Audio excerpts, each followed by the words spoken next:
This lecture is part of the History 363 Modern Africa class at Flagler College. This is actually the last formal lecture of the term. I've titled it War, Genocide, AIDS, and Hope in Contemporary Africa. And you can see that a lot of this is very kind of negative, pessimistic, but I do think there is reason for hope. In recent African history and in sort of thinking about the future of Africa, I do think that there are reasons to be optimistic, reasons to think that Africa is on the right track, though it does continue to face a lot of challenges. A couple of important themes in recent history. One is the end of the Cold War. Really, the last 25 years of African history have been influenced profoundly by the fact that that was brought to an end with the fall of the Berlin Wall and the overthrow of the Soviet government, and first the transition of the Soviet government under Gorbachev, and then the overthrow of those who would try to restore communism in the failed coup in 1991. This really completely just altered, reset, we might say, the relationship between Africa and the rest of the world, particularly Africa and the West, the United States, and the former colonial powers. Whereas during the Cold War, the U.S. and Britain and France and others had been not necessarily comfortable, but had been willing to deal with autocratic tyrants like Mobutu in Zaire, or Idi Amin in Uganda, there are several other examples. Because those figures, or even the apartheid regime in South Africa would be another good example, because those figures were willing to at least state that they were allied with the West and that they were opposed to the spread of communism. This was a deal with the devil, no doubt, on the part of the U.S. and its allies, but so great was the fear of the spread of communism that they were willing to do these, I guess, rather reprehensible things. After the end of the Cold War, however, the Western nations became far more concerned and put pressure on Africa to practice what they called good governance. In other words, they insisted that African nations needed to get with the program, needed to adopt liberal democracies, needed to make serious reforms. This, of course, coincided with the time when Africa was in serious debt. Many African nations, most African nations were in serious debt. And so the structural adjustment programs that we talked about in the last lecture, and that I'll have more to say about later, were brought to bear partly to put pressure on these governments to reform. There were even cases of intervention by the UN and even directly by the United States at times, and Britain, for that matter, to try to bring wars to an end and establish some amount of stability in Africa. And so, in fact, and sort of ironically, there was an increase in international intervention, particularly on the part of Western nations after the end of the Cold War, all in the name of good governance and trying to foster economic prosperity, as well as deal with demographic crises and things like that. Now, that wasn't always necessarily a good thing. Often the interventionist nations like the United States misunderstood what was going on in Africa, and in fact didn't help at all, and may have even made matters worse at times. And so this intervention often was ill-timed, ill-conceived, and really brought no aid to Africa. Though to the credit of those countries that have attempted to intervene, there has been substantive change as a result of that intervention. It has often been the results of a lot of trial and error, though, and maybe more error than trial. Sorry, I'm losing my voice here, I think. Let me take a drink of water. Weapons, especially light arms like the AK-47, the machete, even things like tanks and rocket-propelled grenades and rocket launchers have proliferated in Africa over the course of the last 25 years, partly due to the collapse of the Soviet bloc in Eastern Europe at the end of the Cold War, which left a lot of arms in the hands of unscrupulous arms dealers who were quite willing to deal with warlords in various places in Africa. This is one of the reasons why some of the wars fought in the 1990s and into the first decade of the 21st century were so long-lasting and so bloody, because the availability of weapons was quite apparent. And so, this is a threat to the peace and stability of many places in Africa, and I'll talk about a few examples of this in a moment here. It should also be said that after the collapse of the Soviet Union, that other nations besides the Western nations and the Soviet Union began to take an interest in Africa. China, as a growing world power in the 1990s, began to, in fact, take great interest in Africa, mostly in the extraction of resources. They did this in a very different fashion than the European colonial powers had done previously. That is, they brought in large numbers of workers, built factories, and not only bought raw materials, but also produced things out of them while still in Africa, and then shipped them back to China. And the Chinese have dealt in a wide variety of things, particularly mineral resources, including such things as rare earth minerals. Now, Africa, especially Central Africa, Congo in most particular, is very rich in these rare earth minerals that have magnetic and other properties that are in high demand, though these are not abundant resources, which is why the Chinese have invested so heavily in Africa. These are the sorts of things that do a lot of that are behind a lot of the wonderful things that our handheld gizmos like smartphones do. The vibration of your phone is caused by a rare earth mineral called coltan, for instance. There are other things that are used, especially in consumer electronics, that are only possible with these rare earth minerals. And the Chinese have really cornered the market on this. They up until fairly recent times, have produced the vast majority, or processed, I should say, the vast majority of these rare earth minerals. In the last decade or so, the United States and Australia and a couple of other nations have tried to catch up with the Chinese and have made some progress in that area, but the Chinese still continue to dominate that market. The Chinese were, they were not just interested in those. That's just an example of the way the Chinese have intervened there. War and genocide have been two very unfortunate, tragic even, themes of recent African history, though we have reason to believe that this may calm down, or this may be in the process of calming down. I think that Africa is still in great danger of endemic warfare and the atrocities and other things that are attendant upon that. Let me give a rundown of a few examples here. One of the key conflicts that had influence far beyond its immediate circumstances was the collapse of the Somali government in 1991 and the fighting between various factions in the country that followed that. Warlords in different parts of Somalia, some associated with Islamic fundamentalist groups, others acting more in ethnic interests and such things, began to literally tear that country apart. Somalia found itself in a state of anarchy. There was, in fact, no national government constituted for 20 years in Somalia, though that doesn't mean it was entirely just war-torn that entire time.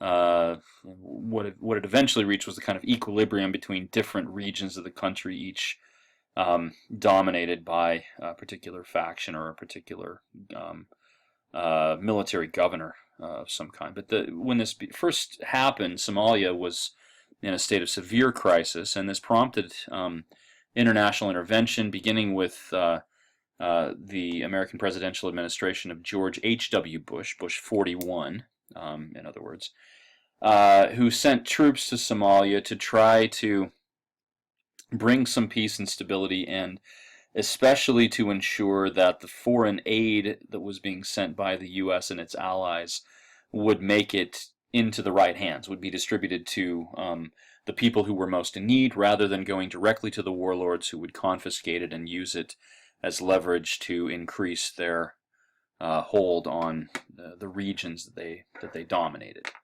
In other words, they would feed their own soldiers and supporters with it and deny it to other people.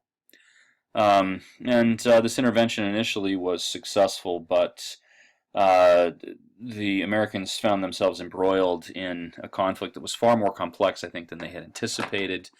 And many parties actually turned on them, allied with each other, even though they were fighting each other. And this culminated in the 1993 shooting down of a Black Hawk helicopter and the killing of 18 U.S. Marines.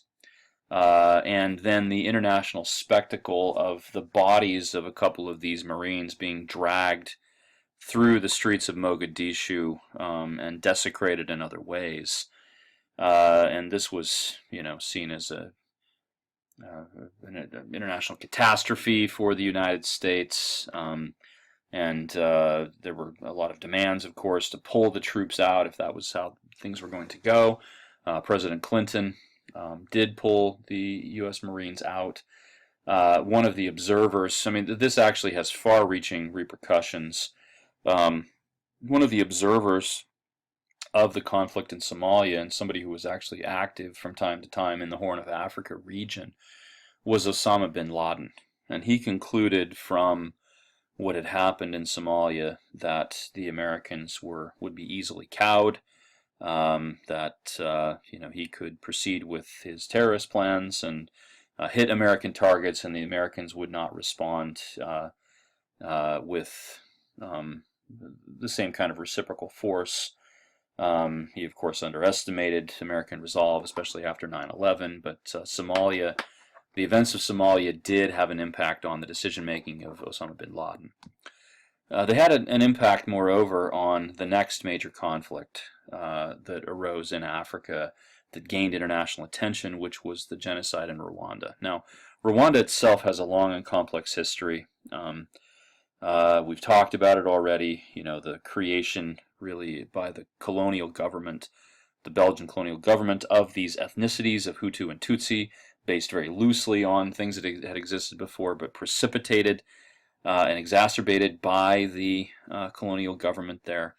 When Rwanda became independent, the Belgians turned over control to the democratic process, which meant that the Hutus, who felt that they had been oppressed, and indeed they were probably right about this, had been oppressed by the Tutsi minority over many years, really struck back against the Tutsis, eventually instituting things like quotas on Tutsis involved in government and education and healthcare and other good professions. There were conflicts between Hutu and Tutsi all through the 1970s and 80s, reaching near genocidal proportions at times in the early 1970s, not only in Rwanda but also in Burundi, which was still dominated by a Tutsi government. And so, conflict between Rwanda and Burundi as well, as this reaches an international level.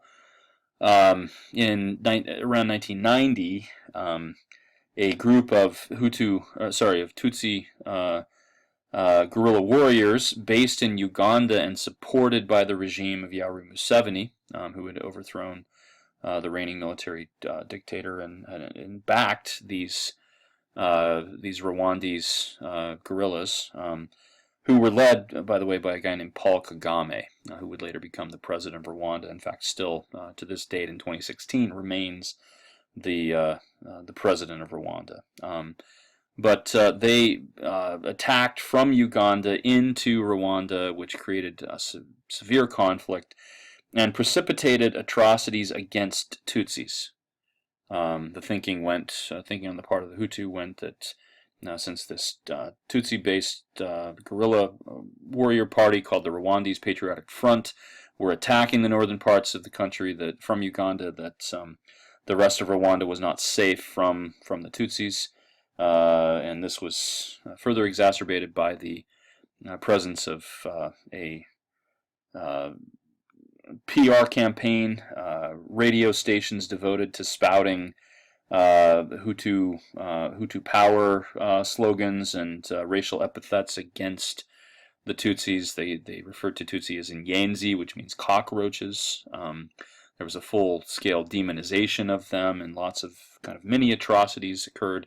The Hutu formed paramilitary militias, the most important of which was called the Interahamwe.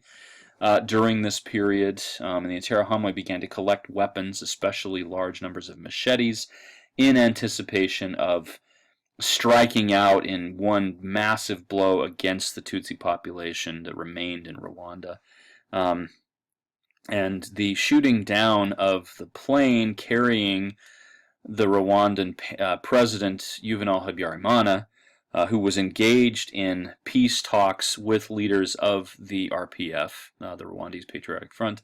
The plane also contained, was carrying the Burundi president, but the Interahamwe, of course, blamed the shooting down on the RPF. The RPF, in turn, blamed it on the Interahamwe, said they had planned it the whole time. To this date, there is no good explanation for this. There has never been a definitive finding on who shot down the plane. That happened on April 6th, 1994, and the very next day the genocide began. It started with the remaining Tutsi and Hutu moderate members of the government, including the interim president, who was raped and beaten to death. And this was a woman, by the way.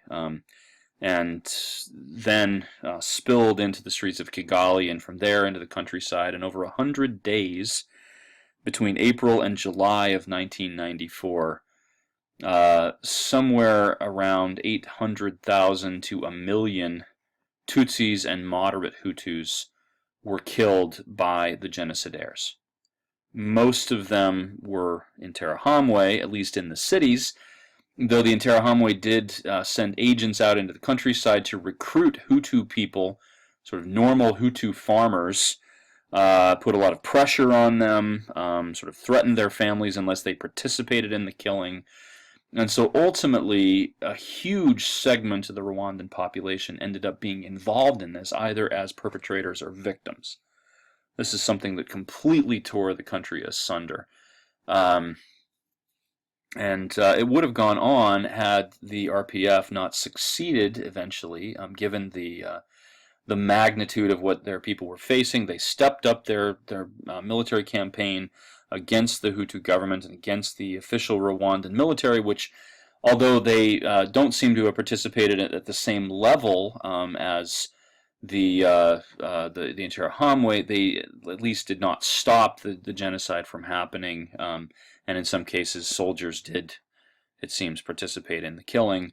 But the RPF managed to take control of Kigali, take control of the country, and end the genocide in that way. Now, it wasn't over at that point. In fact, arguably, it hasn't been over for the last 20-plus years. Oh, by the way, one of the assignments for this class, of course, for this week, is to watch the movie Hotel Rwanda, which will give you a better view of this, or at least a close kind of personal view. That film focuses on the extraordinary accomplishments of a Rwandan, Hutu actually, named Paul Rusesabagina.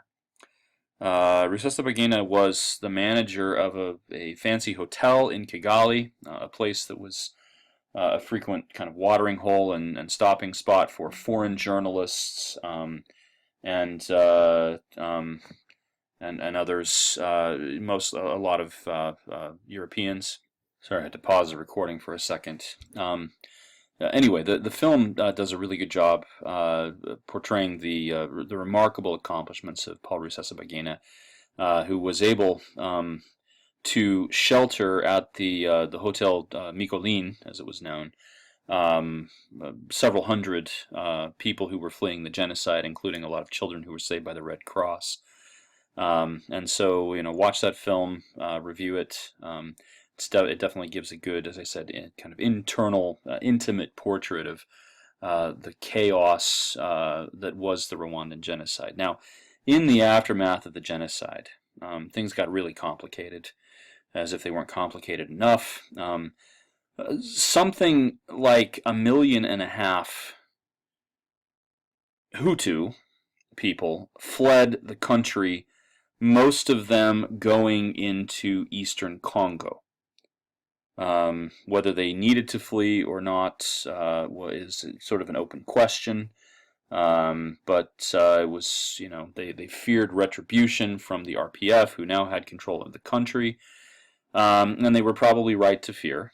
But this in turn destabilized the Congo, which was still reeling politically from the end of the Cold War. Mobutu, who had used the support of his Western allies as this kind of, as self-styled rampart against the spread of communism.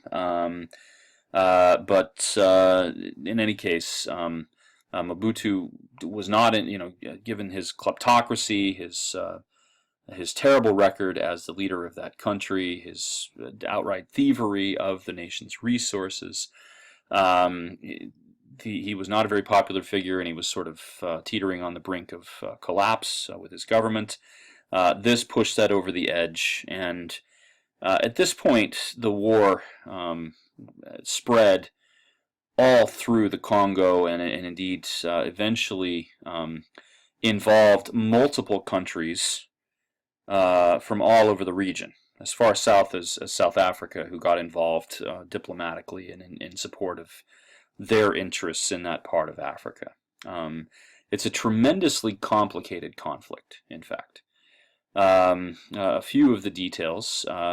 It's almost certain that the Rwandan government, now under the control of Paul Kagame and the RPF, sent troops into the Kivu region of the Congo, which is right on the border with Rwanda, and carried out massacres of refugee populations, though the Kagame government has denied doing this.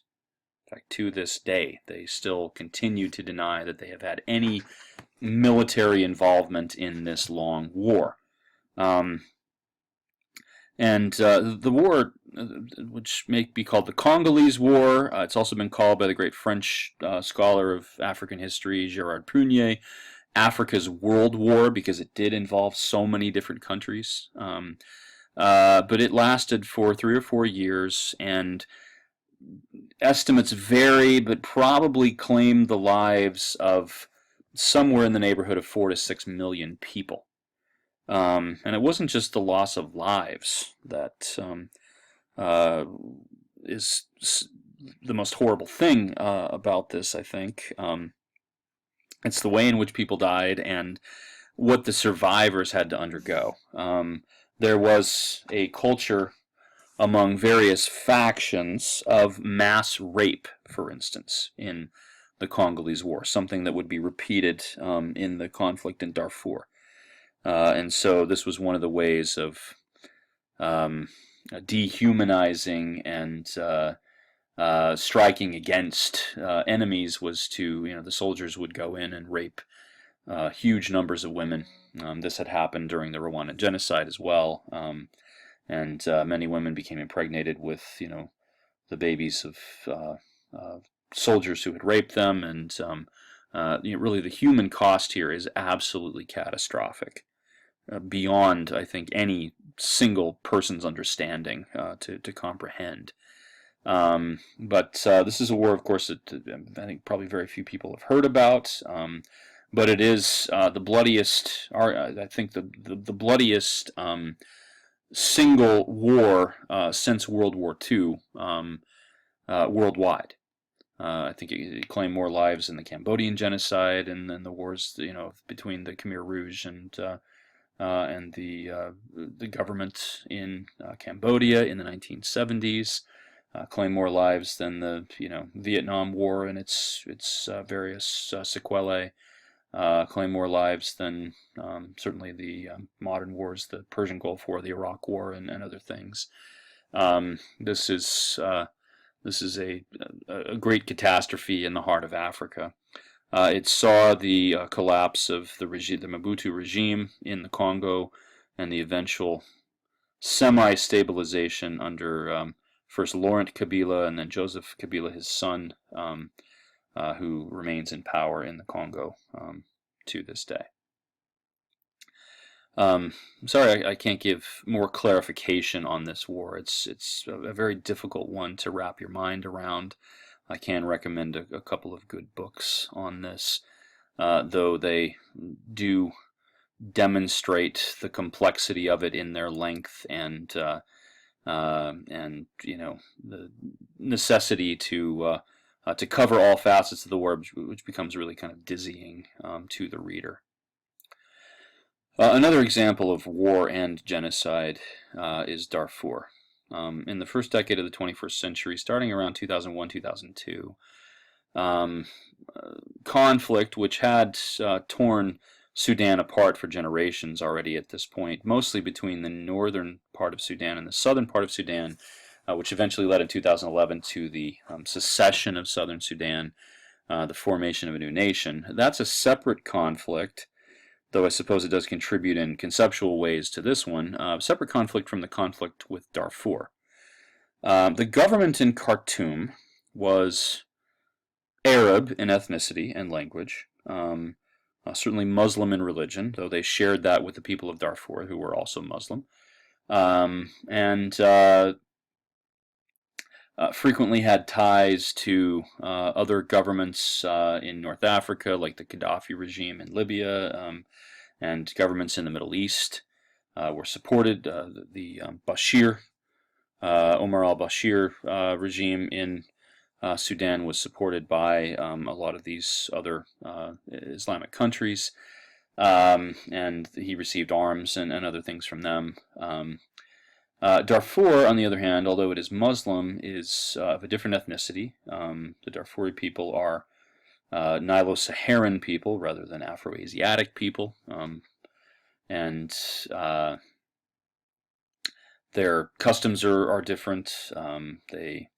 Although they share some cultural commonalities with the Arabs of the northern part of Sudan, northern and eastern part of Sudan, they did have a very different culture, and there was a historic animosity between the people of Darfur, where there had been a sultanate in the 19th century, and the Arabs of northern Sudan. Well, this broke out into outright warfare, various rebel groups among the Darfuri peoples fighting against the government in Khartoum, and this led to mass atrocities. The main perpetrators, direct perpetrators of the atrocity, were militias of Arabs backed by the government in Khartoum, who supplied arms and other resources to them, who would raid villages in Darfur. These militias were known as the Janjaweed,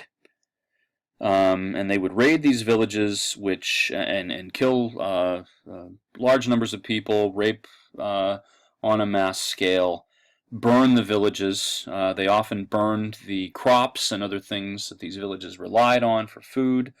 They had a tendency to poison wells by throwing dead bodies down into the wells, thus contaminating the meager water supplies that many of the villages of Darfur needed desperately.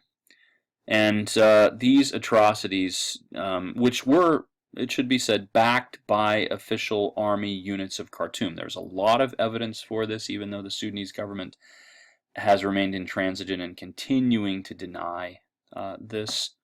But observers on the ground have noted that planes and helicopters and other support has been lent to the Janjaweed from the Sudanese government and from the Sudanese army. Well, this created a massive refugee crisis as people fled from these villages that were being attacked in Darfur. Many of them into further to the west, and most of them across the border into Chad.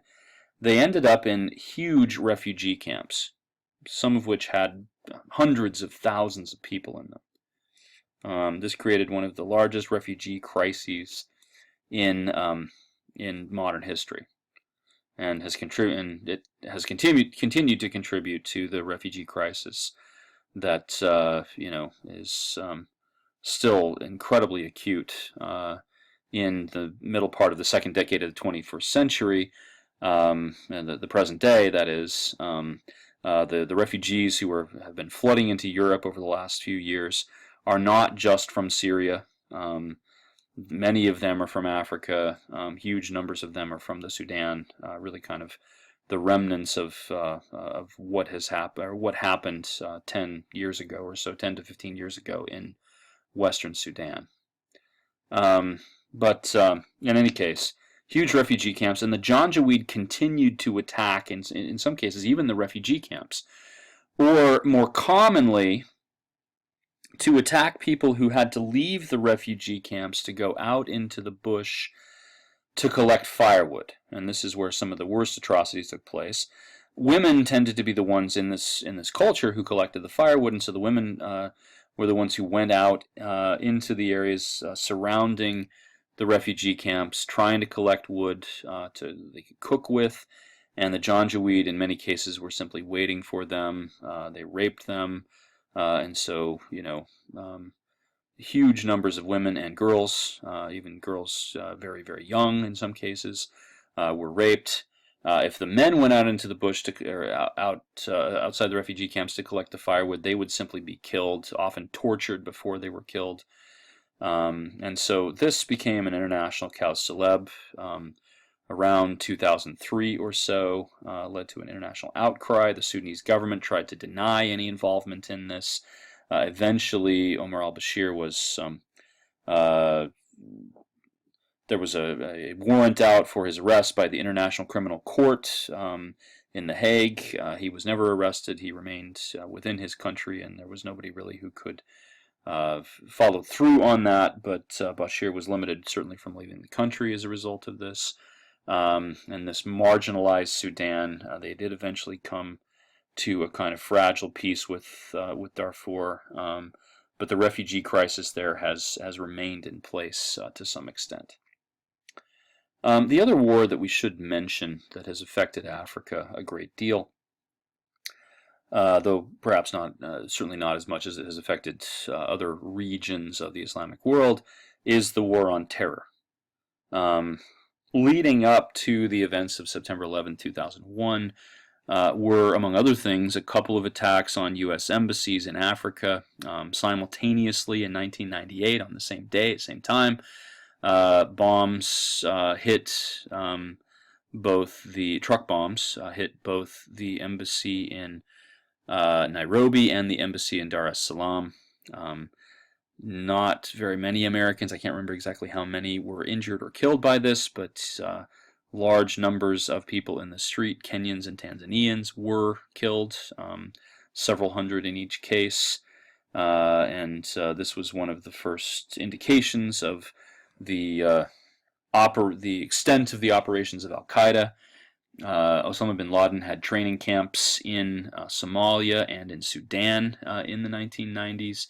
And one of the retaliations for the bombings of the two U.S. embassies were attacks on these training camps in Sudan, which had been abandoned subsequently. But this was all in the leading up to September 11th, of course. And there have been efforts made on the part of the U.S. and its allies to try to stomp out terrorist cells in Africa, whether training camps or other things, though it has spread, especially in regions that have been most chaotic. And so Somalia remains kind of a breeding ground for terrorism in some cases, as does Sudan. Libya, after the fall of Gaddafi, as part of the Arab Spring, has now ceded some land to the Islamic State, kind of jumping over a decade or so of history here. But of course, ISIS at this point in time is probably the greatest terrorist threat, has outstripped Al Qaeda in that respect. In fact, only today, as I'm filming this, we have a news report that one of the sites of organization for ISIS in Libya was bombed by United States naval and Air Force planes, and so that the fight against ISIS is taking place partly in Africa, and this is one of the contributors to continued instability in parts of Africa, is the presence of these Islamic fundamentalist organizations like ISIS. Okay, African politics in recent times. After the Cold War, I think we could use a rubric like the uncertain advance of democracy, as I've put here on the slide, to indicate the general trend. Though this style of democracy in Africa, although it has advanced, authoritarian regimes dominated the initial post-colonial phase of Africa. As I said in the last lecture, after the initial euphoria, most countries of Africa were taken over by authoritarian regimes, often with the backing of the military, usually with the backing of the military. They, in many cases, prevented the transition to civilian rule. Even when there was civilian rule, it was usually a one-party state dominated by a very powerful individual, and if there was going to be a political transition, it had to take place through coup d'etat. There were few examples of stable transitions between one party and another. In fact, most of the countries of Africa in the first 2 or 3 decades of independence didn't have any kind of rival party. The growth of rival parties has continued to be stunted, partly due to the lingering popularity of the parties that have been in power for a long time, because of their revolutionary credentials, because these parties had been the parties that brought about independence, and so they have sort of rested on that reputation for a long time, and as the party interests have often coincided with the resources of the state, that has meant that the party stayed in power. Well, with pressure internationally and with the growth, it should be said, partly due to the spread of information with the internet, with social media and things like this, a growing sense of the need for civil and human rights. And this is one of the kind of promising trends in Africa. People have gotten sick of war and bloodshed and atrocity.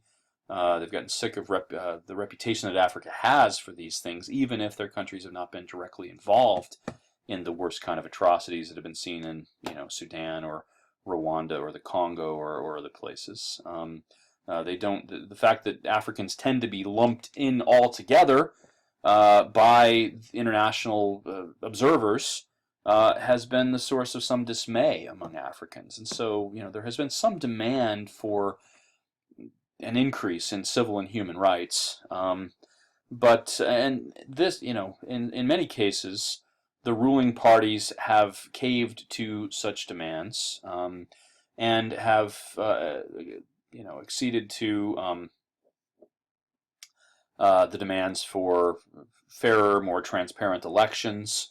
And there even, in some cases, have been the promising trend of peaceful political transition. In places like Kenya and even to some extent in Nigeria. There are places that have remained stable more or less since independence. These tend to be the ethnically homogeneous places like Botswana that also have a good number of resources that they can draw on to, and also a small population. Those are all the things that Botswana has going for it. A place like I don't know, Congo or Nigeria certainly does not have most of those things. They have resources, but not ethnic homogeneity or any kind of political stability, and they certainly don't have a small population. And so, these places have had a hard time making this transition to stable democracy. In places where democratic principles have been observed, and this is sort of general for the continent, power tends to rest mostly with the head of state. Some political scientists have called the style of democracy that has proliferated in Africa presidential democracy rather than parliamentary democracy.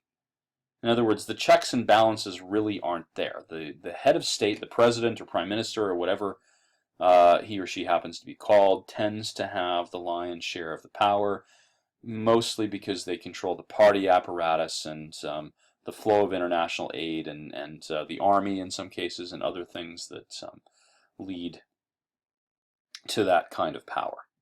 Rival parties have been slow in developing, and when they have developed, for instance in Zimbabwe, about 10 years ago, a party called the Movement for Democratic Change, the MDC, came to rival ZANU-PF, which was Robert Mugabe's party.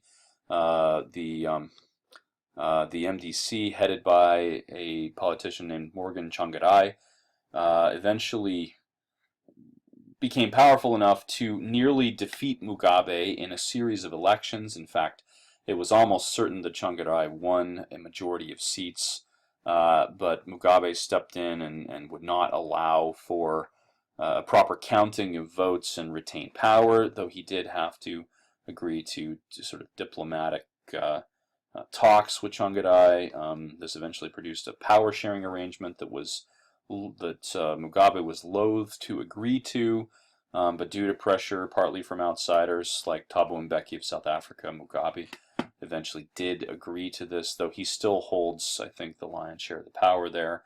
Mugabe is kind of he's very old. He's in his 90s at this point, and I think it's going to have to, his eventual death, not that I wish anybody, to die necessarily, but Mugabe has truly been a kind of tyrannical figure there.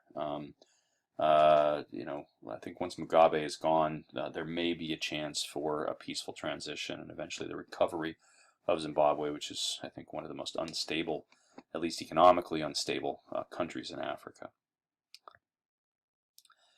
And so, we should ask the legitimate question, is Africa truly democratic even if there are more or less free and fair elections? Even if there are occasional peaceful transitions of power from one party to another. And I think that this is something that's in development. The European colonial powers certainly did not leave Africa in a good position to thrive democratically, as we've already talked about. And, given that democratic institutions took a long time to develop in the West, I think it's safe to say that, in the 17th and 18th and 19th centuries, that there were fits and starts to democracy. France had the revolution, and then kind of the revolution went too far with the Reign of Terror, and then Napoleon came and took over, and there was a reconstitution of the monarchy, and then after Napoleon there was more press for democratic change, but then there was the monarchy came back, and this went on for decades. In France and in other European countries. Well, if it took that long for France, which is this bastion of democracy, at least that's what it claims, if it took that long for France to develop democracy, it's not surprising that Africa has now taken a half century or more to develop a democratic culture, and that development is still underway. And still, doesn't necessarily come naturally to the people of Africa. They didn't start out that way, and their models have been different. Though I think that there is reason for optimism even in this regard. The persistence of armed conflict all over the continent, the proliferation of weapons, the continued existence of destabilizing factors like militias, paramilitary organizations, radical groups, some of which follow an Islamic banner, some of which follow a kind of quasi-Christian banner, like the Lord's Resistance Army of Joseph Kony in Uganda and Sudan and Congo and Central African Republic. It sort of marauds all over that region of Africa. I mean, these sorts of organizations, which are kept going by the proliferation of small arms in Africa and by the control of resources and the willingness of international firms to deal directly with these rebel organizations, will continue to present a challenge to many of these countries in Africa. There are still highly discriminatory policies in many countries, both in all regions of Africa. Laws and systems that discriminate against women, certainly, that discriminate against gays, that discriminate against those who are not part of the dominant religion or the dominant ethnicity. The structures of division are still very strong in most places in Africa, and that's going to take some time to undo. And democracy will not, I think, be fully established there until those sorts of things are undone. A couple of examples of the political confrontation with these challenges. The new South Africa under Nelson Mandela and his successors, I think, is somewhat of a success story, though things are not going so well recently in terms of political transparency and or the lack thereof, and governmental corruption and the persistence of a single party with little check on its power. Mandela magnanimously, and I truly mean magnanimously, tried to create what was called the Rainbow Nation in the writing of the Constitution, in the working together with the former oppressors, with the National Party that had perpetrated apartheid, with the working together with other parties who opposed the ANC, like the Inkatha Freedom Party of Mangosuthu Buthelezi. I mean, Mandela really tried to bring all these people together, and most especially tried to put South Africa into a good position economically by engaging in international trade deals so that they could build the necessary infrastructure to meet the needs of the vast majority of the population who had suffered institutionally under apartheid.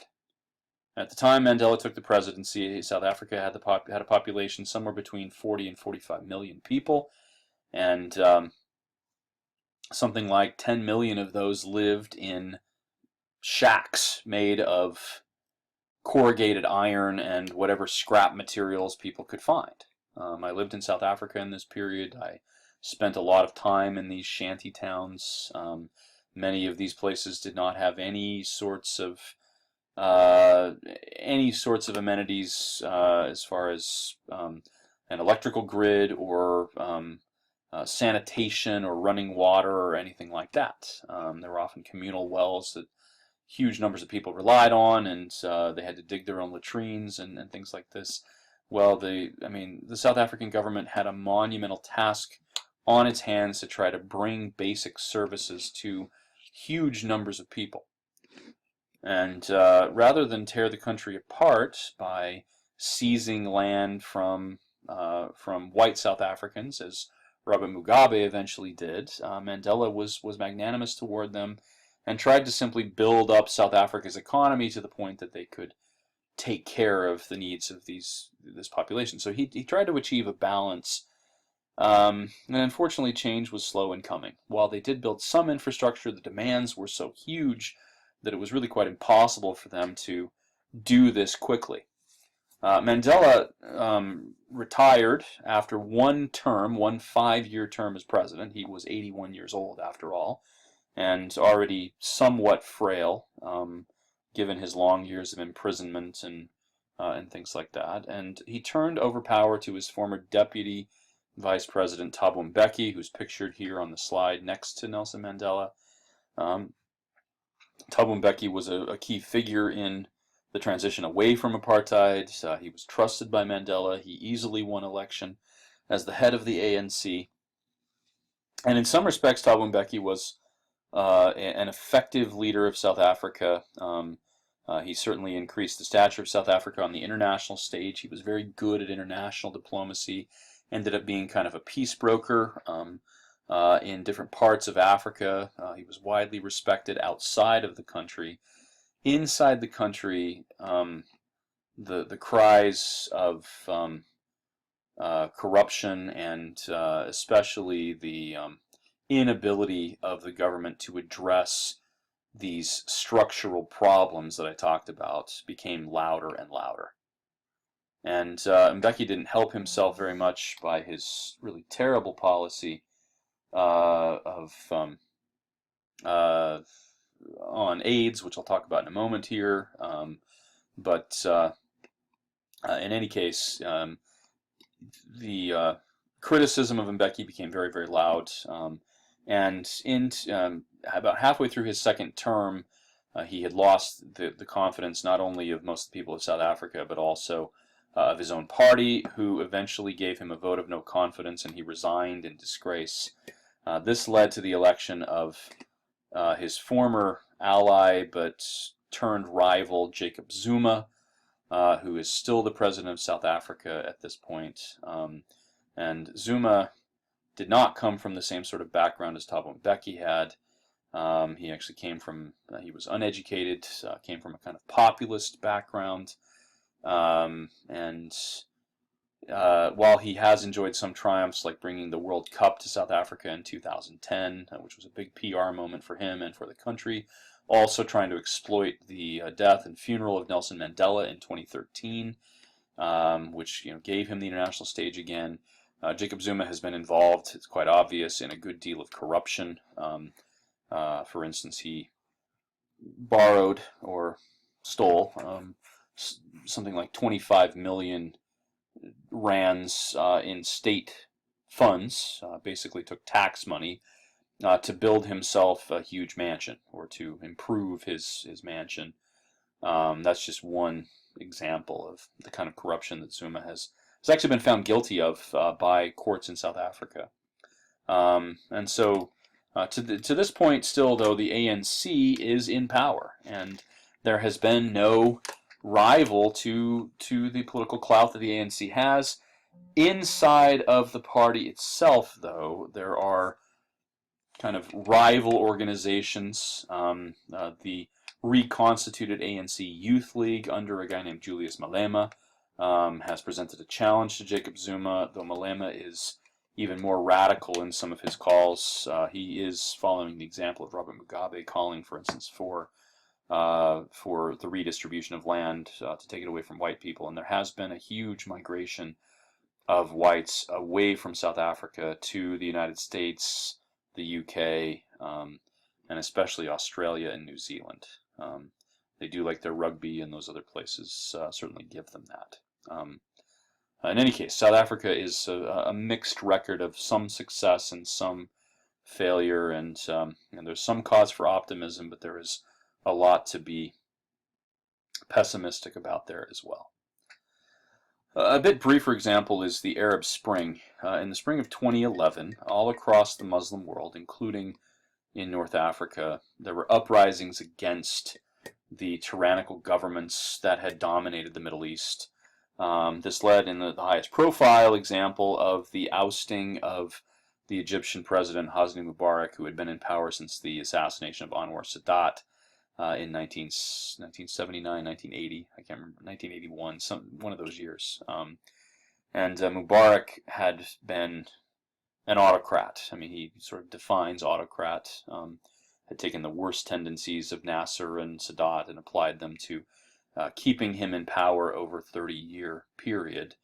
The classic example of corruption in government, of taking state money to support his allies, to oppress his rivals, really dominating the whole thing. And leaving the majority of Egyptians in a state of absolute penury.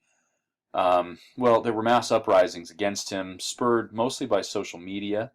There were similar sorts of things in Libya, Tunisia, Algeria, other places, all across the Middle East, and this led to regime change in Egypt, Tunisia, and Libya. Eventually, Gaddafi, the long-standing dictator of Libya, was overthrown, and this was a mass movement, right? People calling, in some cases, for democratic reforms, but many of those calling for reform did so from the viewpoint of kind of hardline Islamism.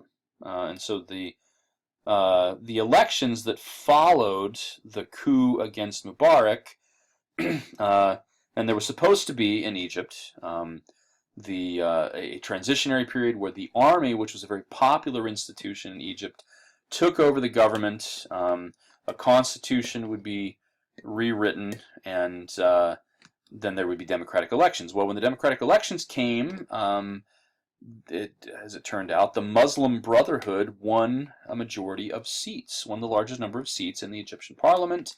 The army officers who were in power at that time refused to accept the results of the election, fearing the imposition of Sharia law and the imposition of kind of a hardline conservative Islamic government. And so they ended up arresting and taking into captivity some of the leaders of the Muslim Brotherhood, and that is still the status quo. The Muslim Brotherhood has been declared illegal again, as it was under Hosni Mubarak, and Egypt has remained politically unstable to this point. And the same thing goes for Libya. The regime change against Gaddafi in Libya, of course, embroiled Americans to some extent with the attacks in Benghazi that were part of this. But Libya has remained quite unstable, and the Islamic State, ISIS, has been able to take over some territory in parts of Libya, though that seems to be hopefully changing with these American attacks on those installations. So a record of mixed success, some cause for optimism, some cause certainly for pessimism. Finally, the point of demography and economics. Education in Africa, while it has advanced, did not start from a very promising vantage point. Certainly the colonial powers did not do enough to bring education to Africa, and while many more schools have been built and universities have been established and other things are on the general upward trend, there are still high rates of illiteracy in Africa. The vast majority of the populations of these countries are illiterate. In many countries, even the education beyond a certain time is not mandatory. I lived in Botswana for 6 months, and even though that's a fairly stable democracy, the law there was, at least at that time, that students did not have to go to school after, I think, the age of 12, something like that. And so, I would see frequently young boys, teenagers, out trying to sell things on the side of the road because that was the only prospect they had for a job to make any kind of money. There's also a gender and class gap in education in those places where there has been some stability and a growing wealthy class. They have established private schools, often bringing in teachers from outside the country, from the United States or from Europe,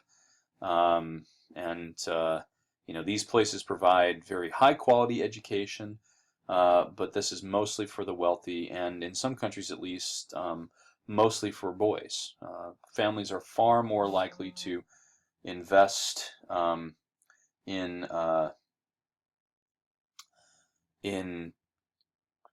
sorry, lost my train of thought there for a second. In education for their sons than they are in education for their daughters. And so if a family has, say 1 son and 3 daughters, they're likely to put all of their resources into educating the son rather than the daughters. And so these inequities have precipitated and probably grown in many places as a result of the existing structures there. There has been, it should be said that that educated groups have been the most politically active, as you would anticipate. Universities, in many cases, have been the kind of locus points for protests against government corruption and against other political problems. The universities in Cairo, for instance, were hotbeds of political dissent against Mubarak and were key centers for the Arab Spring in 2011. Health. Africa remains beset, as it has throughout its history, by serious pandemic illnesses. Malaria is probably the most invasive all over Africa. People suffer from malaria. It's nearly as common there as, say, the influenza virus is in the Western world, and it's far more deadly. Malaria doesn't necessarily kill people, but it does weaken them long-term frequently. There are long-term effects on the nervous system and other parts of the body that come from malaria. This, of course, is spread by mosquitoes, and they're not about to go away. There have been public health efforts made, largely through international intervention, to try to bring bed nets and other things for people to sleep under, especially children to sleep under in Africa. And millions of bed nets have been bought. They don't always get to the targeted locations. But in any case, this is an effort that's ongoing. Sleeping sickness, while it was due to drought and other things and the advancement of civilization, did become less of a threat in the 20th century. There are places that still suffer from sleeping sickness epidemics, and in some cases there have been outbreaks where there weren't before, and so this remains a threat.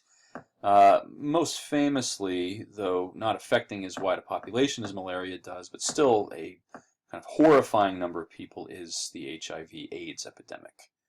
This began in Africa. The mutation of that virus, probably from the pathological works that I've read, probably happened in Africa in the 1950s, and it continued to mutate until there were mass outbreaks of the disease starting in the late 70s and early 1980s.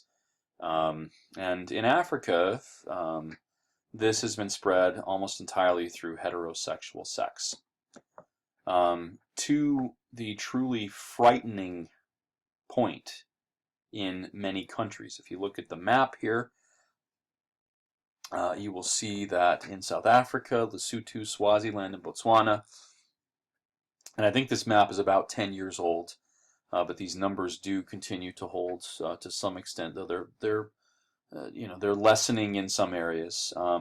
But more than 15% of the population was HIV positive. And as you may know, with HIV, the symptoms don't manifest themselves immediately. It doesn't become full-blown AIDS until the immune system is weakened. And that takes some time, and so people can continue to spread the disease, especially if they are having unprotected sex with multiple partners. And that's the reason the disease spreads so quickly. The problem with HIV/AIDS in particular has been not only the rapid spread of the disease heterosexually, but also and also, I should say, through birth. Lots of unfortunate children in Africa have gotten the disease through birth from their mother, and this has led to probably several million children dying of AIDS in horribly tragic ways. The totals for Africa, the number of people who have been infected with this disease continent-wide, is somewhere between 30 and 40 million people. Since 1980,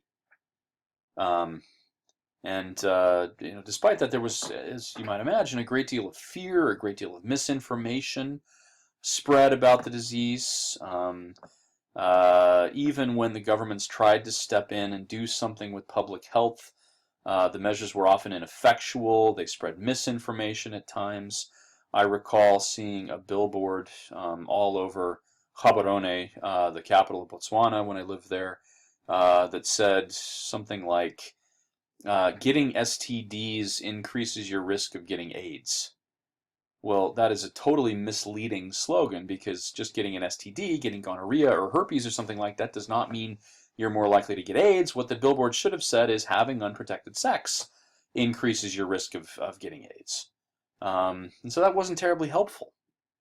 And, culturally, Africans have tended, and I'm generalizing here, I think the culture is changing in some places, but have tended to reject barrier means of birth control, reject condoms and other things that's that's not considered manly necessarily, and so and there is a culture of masculinity that goes into this, so that has continued the spread of HIV, and it has reached crisis proportions. I saw people when I lived in Africa dying of AIDS. It was obvious what was happening, and in many cases they were leaving behind widows and orphans, and children to be raised by grandparents or by neighbors or by themselves in some cases. Even governments of relatively modern societies in Africa have not always been helpful.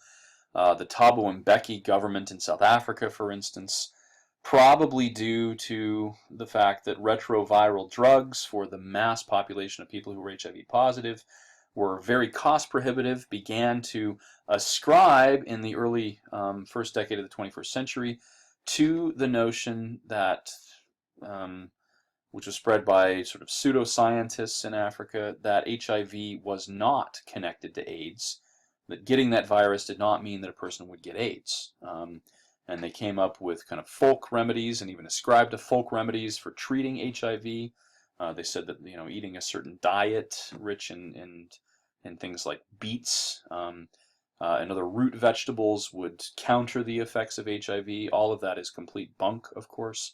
And Thabo Mbeki took a hit domestically and internationally for this.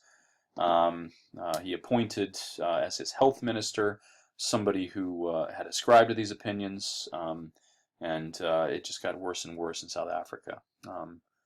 There have been some success stories, though, in places. The spread of bed nets has been one. In Central Africa, in Uganda, and places like that, where AIDS was pretty severe for a time, public health measures there have led to a downward tick in the proportion of the population infected with the disease, and while the pandemic is not certainly ended there, it does seem to be on the run to some extent, and hopefully that's the case for the rest of Africa as of now. Famine has been another kind of environmental crisis in many parts of Africa. Rainfall, especially in the Horn of Africa, was very low in the 1970s and 80s, which led to two massive famines in Ethiopia that ended up being international kind of celebrity causes.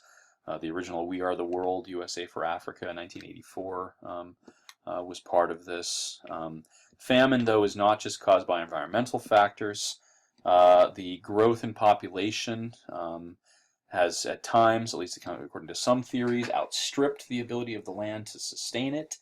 In other cases, the decisions of governments and things like warfare have precipitated famine. That's, armies have destroyed fields and crops and have left the land desolate, left people starving. In some cases, the nationalization of agriculture, other state measures have led to a lack of productivity and a resulting famine, a resulting shortage of food. So there are multiple causes for famine, and the consequences really are catastrophic in many cases.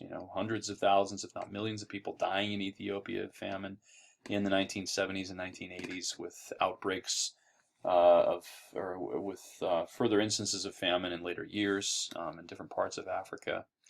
Though this has certainly gotten international agencies involved. Forced migrations and refugees, we already talked about this, but warfare in Africa has led to mass movements of populations leaving.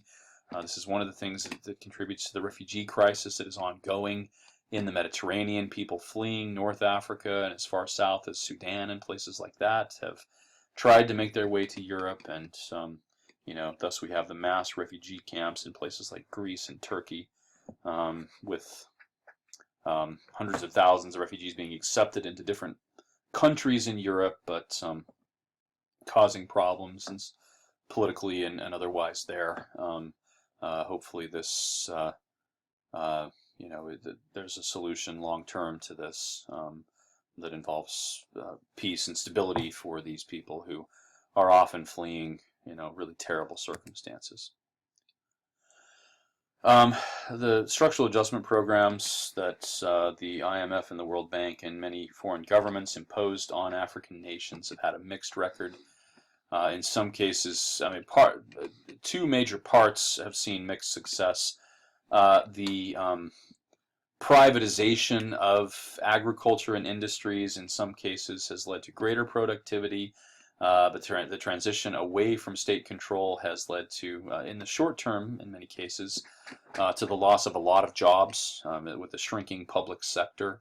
And so these transitions have been dicey in some cases. The other thing that I think has been problematic is that as part of structural adjustment programs, the currencies of many of these African countries, which had been manipulated by the governments to remain artificially high, artificially strong, as the currencies have been allowed to float, that is just to establish their value relative to other currencies on the world market, many of these currencies have collapsed, and inflation has been the result of that. And so, measures have to be taken to try to halt that. And there have been disastrous levels of inflation, especially in Zimbabwe and some other unstable African countries. NGOs, there's a lot we could say about NGOs. With the end of the Cold War, the spread of NGOs across Africa has been huge. In some cases, these NGOs have kind of bumbled their way through things and really not helped at all.